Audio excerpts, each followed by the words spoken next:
When I step up to the tee box, grab my go-to driver, I imagine the line and shot I want to execute.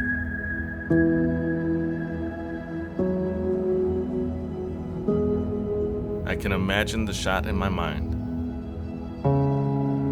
I know it's a good drive when I feel the disc snap out of my fingers. It's on the fairway and within putting range. I step up to the putt and I knock it down.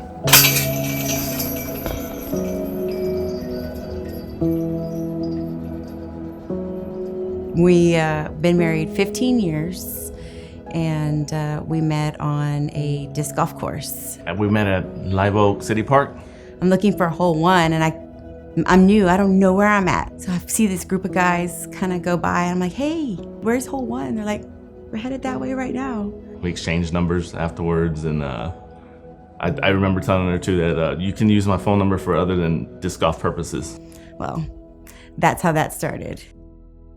We're young, and we didn't really know what we were pushing through. We just knew we were gonna get married and just be together and love each other. So I grew up in a single parent home, and I didn't know what I was supposed to be. I don't know, like what kind of husband I was supposed to be, what kind of father I was supposed to be, because I didn't see that. We had no family focus at all. We were just doing our thing, going to disc golf tournaments. We started noticing things in our marriage that were struggling. We weren't communicating.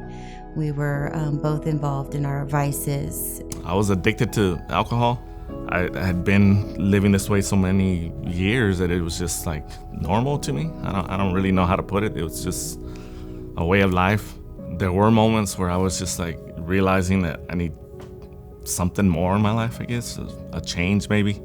I would stay awake drinking while my wife was eating with our son, feeding him, and they would eat and I would stay awake and eat later, after I'm done drinking. And we were, I guess, out partying, drinking, and I tried to hook up with some other girl, outside of my marriage. So many things cross your mind. Is it me? Is it him? Is it something I do?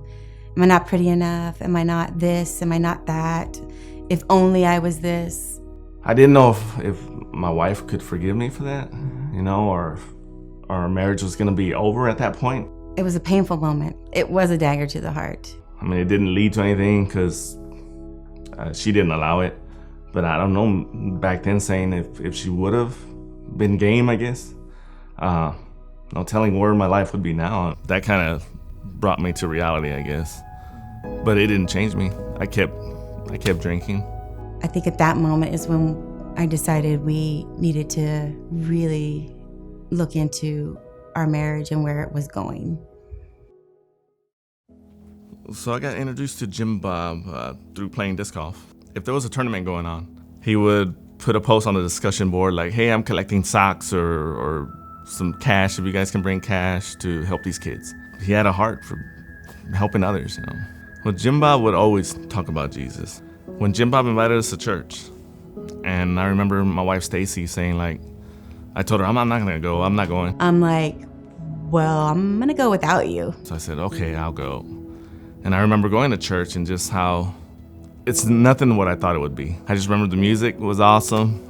People were really nice. Maybe this was it. Even though I initiated it, he dove headfirst into it. Reading every day, praying every day, writing stuff down in his journal. I couldn't read enough. I remember falling asleep at night in my bed reading. He would take this special time for him and Christ. And he would tell me, on my break, I'm gonna read, or on my break today, I read. And I said I was still drinking. Even after started going to church, I still drank. He had tried several times in the past, like just drinking after 5 or just drinking on the weekend, and slowly but surely it was every day again. I remember reading my Bible in the parking lot at work. I remember reading the book of Job. I was reading how God was coming in a storm and how God commands lightning where to strike, how powerful he is, and he brings down these downpours of rain. He stops people from their work. I was outside working, and I just remember these clouds roll in, and the rains came, pouring down.